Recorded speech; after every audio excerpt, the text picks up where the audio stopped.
علیکم ورحمۃ اللہ وبرکاتہ۔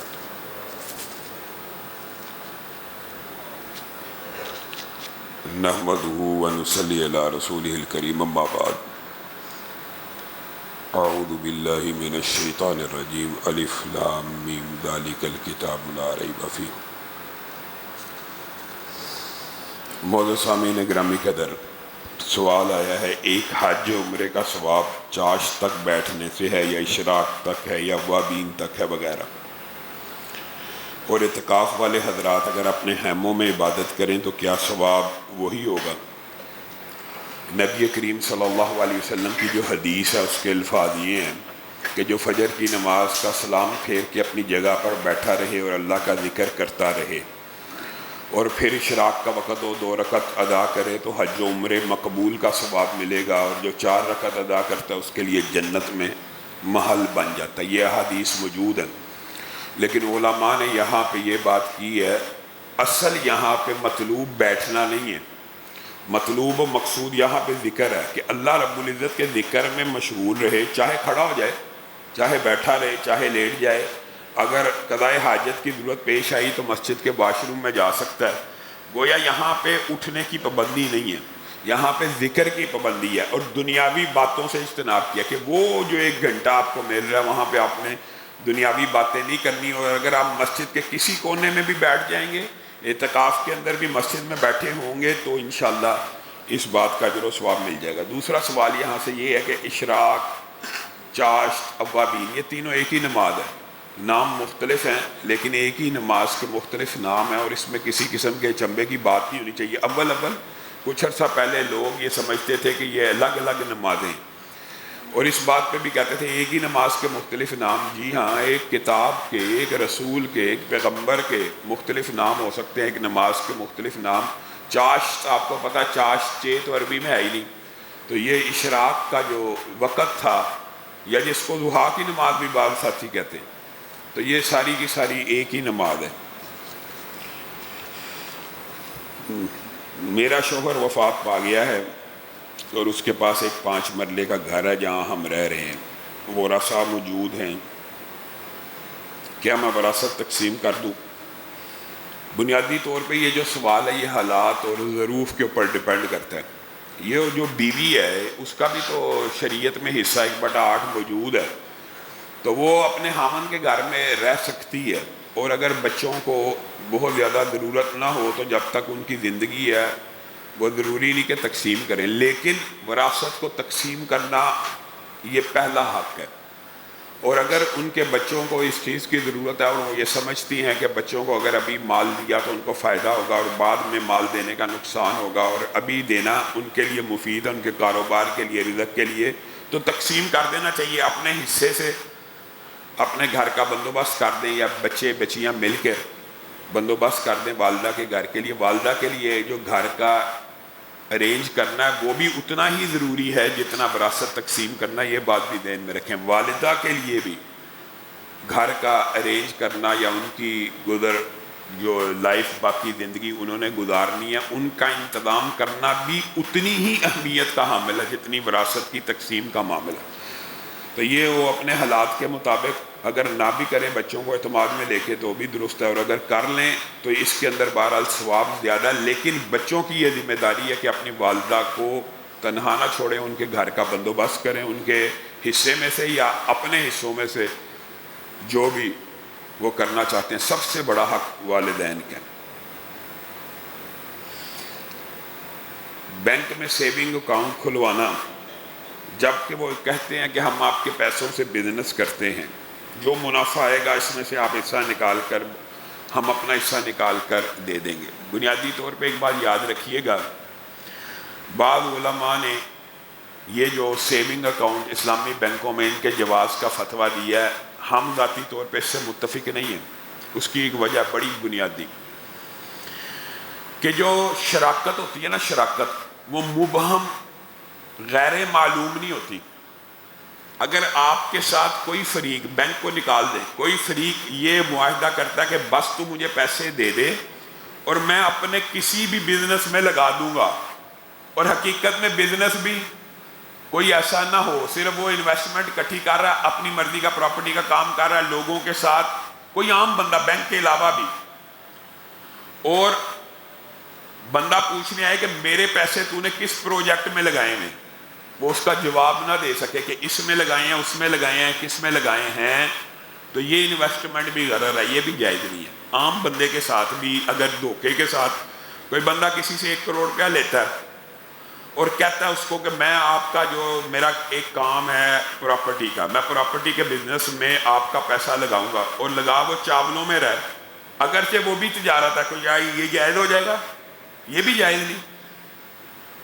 تو بینک کے ساتھ جو بھی آپ معاملہ کرتے ہیں آپ کو پتہ ہی نہیں ہوتا آپ کی انویسٹمنٹ کہاں ہے۔ پھر کچھ بینک ان سوالوں کے جوابات یہ دیتے ہیں کہ ہم بتا دیتے ہیں کہ آپ کی انویسٹمنٹ کہاں ہے۔ یہ سارے کا سارا ایک دھوکہ اور فراڈ ہے۔ بینک کا جتنا بھی سسٹم ہے، کنونشنل بینکنگ ہو یا اسلامی بینکنگ، صرف نام کا فرق ہے۔ یہ سود پہ ہی پیسہ دیتے ہیں، آپ سے پیسہ لیا، اگلے کو سود پہ دیا۔ آپ مجھے بتائیں کہ کون سا بینک ہے جو پراپرٹی کے، چاولوں کے، سونے کے، چاندی کے کسی ٹریڈنگ میں حصہ لے رہا ہے؟ اگر لیتا ہو، بینک تو اتنی بڑی حجم ہوتا ہے، اس کا کچھ عطا پتہ ہو، کوئی اس کے انکم کے ریسورسز کا معلوم ہو، تو بنیادی طور پہ یہ صرف لوگوں کو مطمئن کرنے کے لیے کہ ہیلا بہانہ لگایا جاتا ہے۔ بینک کے اندر کسی صورت سیونگ اکاؤنٹ نہیں کھلوانا چاہیے۔ کرنٹ اکاؤنٹ کا جو جواب علماء نے دیا ہے وہ بھی کچھ وجوہات ہیں، ان کی تفصیلات ہیں۔ کرنٹ اکاؤنٹ میں مجبوراً علماء نے جائز کا فتویٰ دیا ہوا ہے، ورنہ تو، اور اس کی استدلال کے علماء کرتے ہیں کہ یہودیوں کے پاس امانتیں رکھوانا جائز تھا۔ رسول اللہ صلی اللہ علیہ وسلم کے دور میں جو یہودی سود کا کام کرتے تھے ان کے پاس امانتیں ہوتی تھیں، بلکہ قرآن پاک میں آیت ہے کہ بعض یہودی تو ایسے ہیں کہ ان کے پاس آپ 1 دینار بھی رکھوائیں گے تو آپ کو واپس لٹا دیں گے، امانت دار ہوں گے۔ تو بہرحال بینک ایک امانت دار کی شرط کے اوپر پورا اترتا ہے کہ جب آپ اس سے پیسے واپس نکلوانا چاہیں فوراً وہ آپ کو آپ کے پیسے واپس کر دیتا ہے۔ اور یہی بہت بڑی دلیل ہے سیونگ اکاؤنٹ کے اندر، مجھے نہیں معلوم میں اس کے سارے معاملات کا، کہ جب آپ چاہیں اپنا جا کے پیسہ نکلوا لیتے ہیں، اور آپ کو پتہ ہی نہیں ہوتا میرا پیسہ پٹرول میں لگا ہوا ہے، چاول میں لگا ہوا ہے، نمک میں لگا ہوا ہے، کہاں لگا ہوا ہے۔ اگر اس طرح کا کنٹریکٹ ہو کہ میرا پیسہ اس کام پہ لگے گا، میری مرضی ہے کہ میں پراپرٹی میں لگانا چاہتا ہوں، نمک پہ لگانا چاہتا ہوں، چینی پہ لگانا چاہتا ہوں، چاول پہ، تو جواز کی کوئی صورت نکل سکتی ہے، لیکن ایسی صورت ابھی تک بینکوں میں موجود نہیں ہے۔ ویسے بھی شراکت داری بینک سے کرنے کی بجائے، سودی اداروں سے کرنے کی بجائے، مسلمانوں کے مابین ہونی چاہیے تجارت۔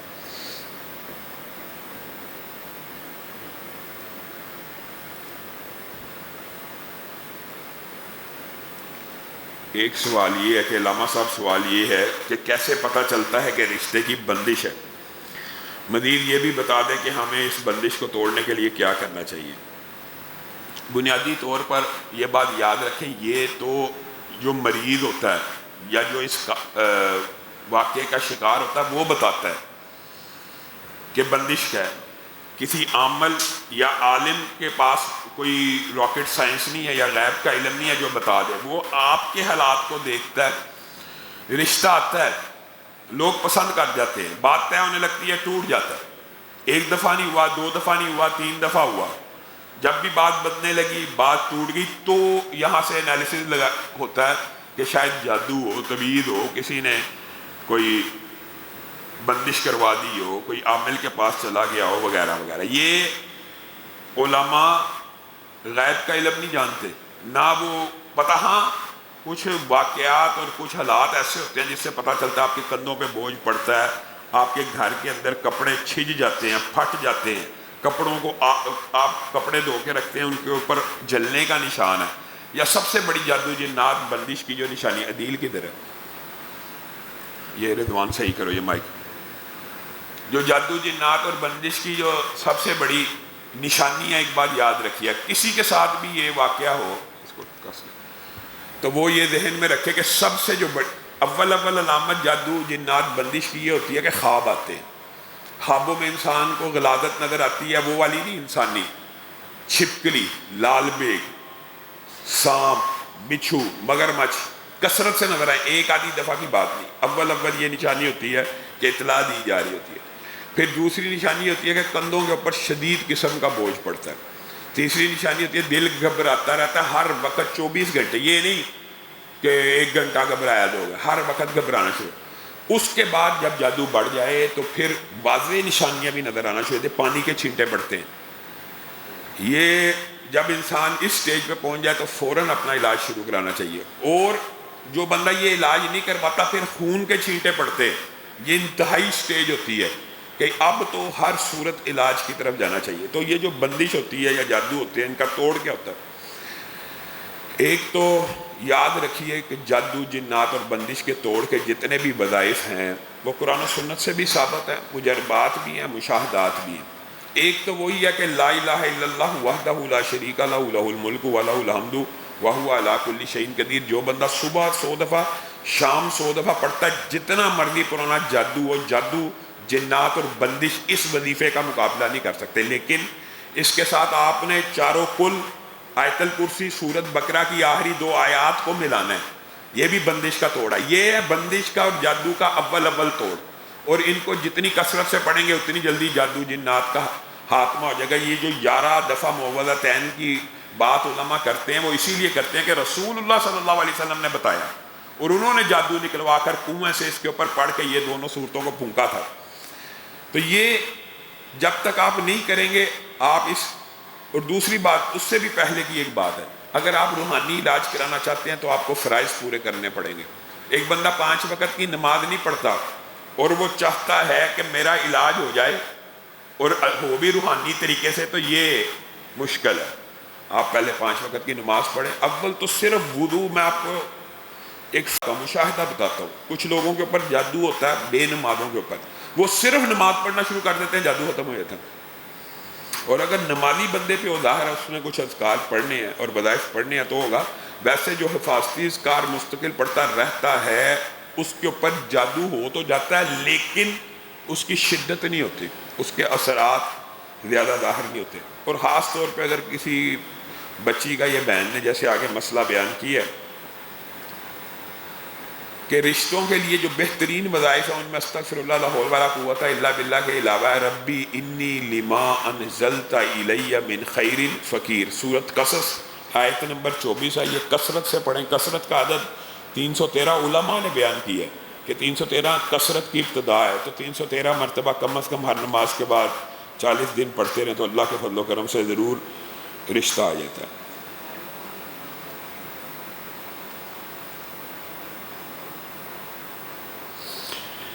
ایک مولوی اگر تمام نکاح کی شرائط پوری کر کے نکاح پڑھا دیتا ہے، یعنی سوال کا مطلب یہ گواہوں کی موجودگی میں پڑھایا ہو، ولی موجود ہو، نکاح کی ساری شرائط پوری ہو، تو وہ نکاح ہو جاتا ہے، بالکل ہو جاتا ہے. اس نکاح کو اگر نکاح رجسٹر پر درج نہ کروائیں تو بھی نکاح جائز ہے، 100% جائز ہے. نکاح رجسٹرڈ کروانا یہ ایک انتظامی معاملہ ہے، یہ حکومتی مجبوری ہے. اس کا نکاح کے وقوع پذیر ہونے سے قطعاً کوئی تعلق نہیں. آپ چاہے 10 سال نکاح رجسٹر نہ کرائیں، آپ کا نکاح 100% ویلڈ اور جائز ہے. اشراق، چاشت، اوابین ایک ہی نماز ہے. دعا کی قبولیت کے حوالے سے کچھ بتائیں. انشاءاللہ یہ جو آنے والا جمعہ ہے اس جمعے کو انشاءاللہ اس حوالے سے تفصیلاً بات کریں گے انشاءاللہ. دوسری بات یہ ہے کہ اب بلڈ ڈونیٹ کیا جا سکتا ہے. جی بالکل کیا جا سکتا ہے. بلڈ کی ڈونیشن اسلام میں جائز ہے. علماء کے اجتہاد، قیاس اور اس بات کو مد نظر رکھتے ہوئے کہ کسی آدمی کی جان بچانی ہے اور اپنی جان کو نقصان نہیں پہنچانا. اور خون کا نکالنا قرآن و سنت سے ثابت ہے حجامے میں کہ آپ کپنگ کروائیں، آپ کا جو فاسد خون ہے وہ نکلتا رہے 3-4 مہینے بعد. تو ویسے ہی 3-4 مہینے کے بعد ہر مسلمان مرد کو یا عورت کو جن کے اندر خون کی مقدار پوری اور ضرور بلڈ ڈونیٹ کرنا ہی چاہیے، کیونکہ ایک تو سنت بھی ادا ہو جاتی ہے. خون کا نکلوانا ایک سنت ہے حجامے کے ذریعے. آپ کو پتہ ہے قرآن و سنت میں یہ بات ثابت ہے کہ رسول اللہ معراج پہ گئے تو آپ کو حکم کیا گیا کہ اے محمد صلی اللہ علیہ وسلم، فرشتوں نے بھی کہا کہ اپنی امت کو جا کے بتائیے کہ علاج بہترین حجامہ ہے. اور حجامے میں آپ کو پتہ 100 سے زیادہ بیماریوں کا علاج ہے، بیماریوں کا. تو گویا خون کا نکالنا آپ کی صحت کے لیے نقصان دہ نہیں، فائدہ مند ہے۔ تو فائدہ مند چیز کیسے حرام ہو سکتی ہے؟ بالکل جائز ہے۔ ہاں، باڈی پارٹس کے اوپر علماء کے دو گروہ موجود ہیں۔ ایک ایسا باڈی پارٹ ہے کہ جس کو دے کے انسان کی جان خطرے میں نہیں پڑتی، مثلا جگر کا ایک ٹکڑا دے دیا اپنے بچے کی، کسی کی جان بچانے کے لیے جائز ہے۔ دو گردے ہیں، ڈاکٹر کہتے ہیں آپ ایک گردے پہ چل جاتے ہیں اور دوسرے کو اگر جان بچانی مطلوب ہو تو ایک گردہ اس کو لگا دیا جائے، جائز ہے، یہاں تک جائز ہے۔ علماء کا ایک گروہ تو اس چیز کا قائل ہے کہ اس کے علاوہ، اور میں بھی، میرا ذاتی رجحان بھی یہی ہے، اس کے علاوہ کوئی عضو دینا مرنے کے بعد، کہ میں مر جاؤں تو میری آنکھیں ڈونیٹ کر دی جائیں، میرا دل ڈونیٹ کر دیا جائے، یہ ہمارے نزدیک جائز نہیں ہے، لیکن علماء کا ایک گروہ اس کو بھی جائز قرار دیتا ہے۔ ہمارے نزدیک اس لیے نہیں جائز کہ رسول اللہ کی حدیث واضح ہے کہ مرے ہوئے کی ہڈی توڑنا زندہ کی ہڈی توڑنے جیسا ہے، یعنی مرے ہوئے کی ہڈی توڑنے کی بھی دیت ہے۔ مراد یہ ہے کہ مرے ہوئے کی ہڈی توڑنا زندہ کی ہڈی توڑنے جیسا ہے۔ تو ظاہر ہے جب آپ اس کی چیر پھاڑ کریں گے، اس کی آنکھیں نکالیں گے، دل نکالیں گے، یہ ہمارے نزدیک جائز نہیں ہے۔ لیکن علماء کا ایک دوسرا گروہ موجود ہے جو کہتا ہے کہ یہ اعضاء کا تعلق صرف اس دنیا کے ساتھ ہے، ان اعضاء کا تعلق آخرت کے ساتھ نہیں ہے، یا ان اعضاء کی گواہیاں آخرت کے ساتھ نہیں ہیں، یا وہ جو احادیث ہے، تو ان کا یہ موقف ہے کہ یہ دیے جا سکتے ہیں، لیکن ہم اس کو جائز اور درست نہیں سمجھتے۔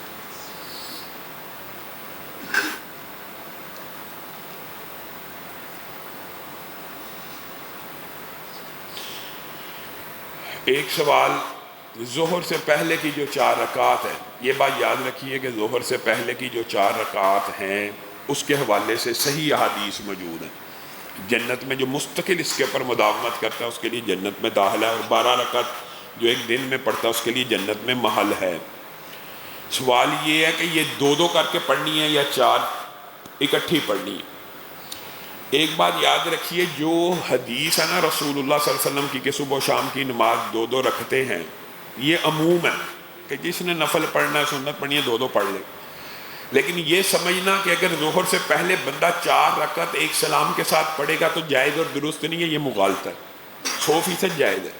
4 رکعتیں ایک سلام کے ساتھ پڑھنا بھی جائز ہے، اور وہ ظہر سے پہلے کوئی بندہ اگر 4 رکعتیں ایک سلام کے ساتھ پڑھتا ہے تو وہ بھی درست ہے، اور 2 کر کے پڑھتا ہے وہ بھی درست ہے۔ بلکہ بعض محدثین نے تو اس کے نیچے بحث کی بھی ہے کہ کچھ لوگوں نے 2 پڑھتے ہوئے دیکھا اور کچھ نے 4 ایک سلام کے ساتھ، تو گویا رسول اللہ صلی اللہ علیہ وسلم نے یہ عمل دونوں طریقوں سے کیا ہوا ہے۔ واللہ اعلم۔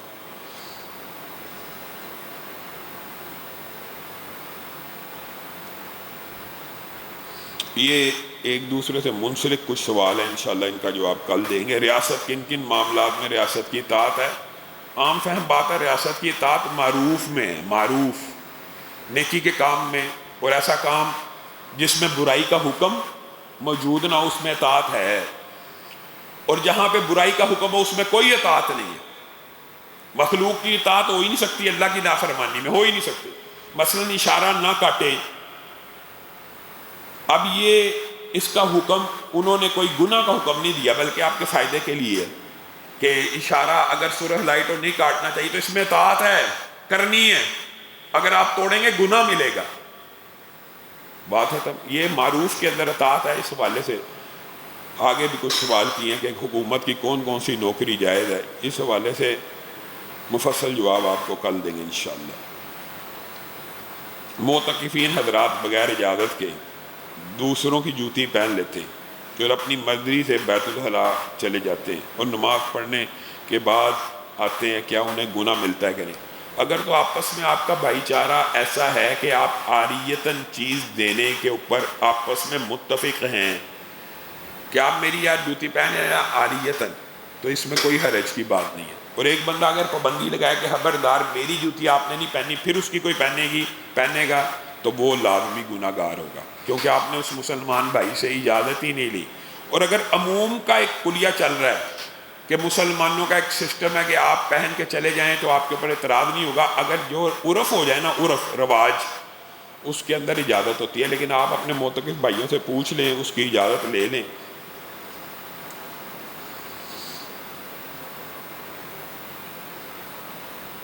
اگر قرآن کو صرف نماز میں پڑھا جائے تو کیا اس صورت میں ہمیں قرات اور قیام دونوں کا ثواب ملتا ہے؟ بالکل ملتا ہے۔ اگر قرآن پاک کو نماز کے اندر ہی تلاوت کرتے رہیں تو آپ کو تلاوت کا اجر بھی ملے گا اور نماز میں قرآن پڑھنے کا اجر بھی ملے گا، بلکہ قرآن پاک کو سب سے بہتر ہی یہی ہے، سب سے بہتر قرآن پاک کی تلاوت کرنے کا طریقہ ہی یہی ہے کہ اس کو قیام میں کیا جائے۔ عام تلاوت کا وہ ثواب اجر نہیں ہے جو اجر موجود ہے، لیکن قیام کے اندر قرآن پڑھنے کا اجر اور ثواب زیادہ ہے، اور اس کم نہیں ہے بلکہ زیادہ ملے گا، کیوں نہیں بلکہ بڑھ کے ملے گا۔ والدین کی قبروں کی زیارت کی جا سکتی ہے، ان کی دعائے مغفرت کا طریقہ کیا ہے، اور کیا یہ روایت درست ہے کہ اذکار کی آواز اپنے کانوں تک آنے چاہیے؟ 3 سوال ہے۔ کسی بھی مسلمان میت کی قبر کی زیارت کرنا یہ جائز ہے، قبروں کی زیارت کرنا یہ 100% جائز ہے، اور اگر خواتین بھی قبروں کی زیارت کرنا چاہیں تو جائز ہے۔ اول رسول اللہ صلی اللہ علیہ وسلم نے معاشرے کو دیکھ کر اس چیز سے منع فرمایا تھا، لیکن فکر آخرت کے لیے قبروں کی زیارت انسان کو آخرت کی بہت زیادہ یاد دلاتی ہے، اور جانے کا جو تعلق ہے اس دنیا کو چھوڑنے کا، اس دنیا کے سے اگلی دنیا میں منتقل ہونے کا جو تصور ہے وہ ظاہر ہے قبرستان جا کے جو ادراک اور شعور ہو سکتا ہے۔ والدین کے لیے مغفرت کی دعا آپ جس مرضی الفاظ سے کرتے رہے، رب ارحمہما کما ربیانی صغیرہ کہیں، اللہ تعالیٰ ان کی مغفرت کروائے، اللہ تعالیٰ ان کے درجات کو بلند کرے۔ تو حدیث کے الفاظ ملتے ہیں کہ جنت کے اندر بعض لوگوں کے درجے بڑھ جاتے ہیں، تو وہ اللہ سے پوچھتے ہیں ہم تو عمل چھوڑ آئے، ہمارے درجے کیوں بڑھ رہے ہیں؟ تو اللہ انہیں بتاتا ہے تیرے فلاں بیٹے نے، تیری فلاں بیٹی نے تیرے لیے دعا کی اور تیرا جنت میں درجہ بڑھ گیا۔ تو آپ اپنے والدین کے لیے اگر یہ دعا کریں گے، نہ صرف ان کے درجات بڑھیں گے بلکہ ان کو اطلاع دی جاتی ہے کہ تیرے فلاں بچے نے تیرے لیے دعا کی ہے، تیرا جنت میں درجہ بڑھ گیا۔ تیسرا اس میں سوال ہے اذکار کی آواز اپنے کانوں تک آنی چاہیے یا نہیں؟ ایک بات یاد رکھیے کہ ذکر جو ہے نا اس کی مختلف اقسام ہیں۔ نماز کے بعد کے جتنے اذکار ہیں جو ہم تک پہنچے ہیں تو صحابہ نے رسول اللہ صلی اللہ علیہ وسلم کی زبان سے سنے، اللہ اکبر، استغفر اللہ، کبھی اللہم انت السلام ومنک السلام۔ یہ اذکار رسول اللہ، کبھی فجر کے بعد کی جو دعا ہے رسول اللہ صلی اللہ علیہ وسلم یعنی کچھ اونچی پڑھتے تھے، لیکن کیا ساری اونچی پڑھی جائیں گی؟ یہ ضروری نہیں ہے، اور یہ بات بالکل درست نہیں ہے کہ ذکر وہ ہے جو اپنے کان کو سنائی دے، یہ بات درست نہیں ہے۔ ذکر وہ بھی ہے، آپ استغفر اللہ پڑھتے رہے، آپ کے کان کو آواز نہیں آ رہی، آپ کی زبان ہل رہی ہے صرف، تو آپ کو ذکر کا اجر و ثواب ملے گا۔ بلکہ بعض محدثین نے تو یہاں تک لکھا ہے کہ ذکر کو جہری کرنا جائز ہے بعض اوقات، لیکن عموم بنا لینا کہ ہر وقت جہری ہو یہ بھی درست نہیں۔ ذکر بھی خفیہ ہونا چاہیے، جہری بھی ہونا چاہیے، درمیانی آواز میں بھی ہونا چاہیے، اور اپنے دل کے اندر بھی اللہ کو اگر بندہ یہ یاد رکھتا رہتا ہے، یہ صحیح حدیث کے الفاظ ہیں، جو اپنے جی میں یاد کرتا ہے رب اس کو اپنے جی میں یاد کرتا ہے، تو گویا اپنے دل میں یاد کرنا یا اپنے نفس میں بھی اللہ رب العزت کی یاد میں رہنا، یہ بھی ذکر کی ایک قسم ہے۔ اللہ رب العزت ہمیں کرنے کی توفیق عنایت فرمائے۔ سبحان ربک رب العزت عما یصفون وسلام علی المرسلین والحمد للہ رب العالمین۔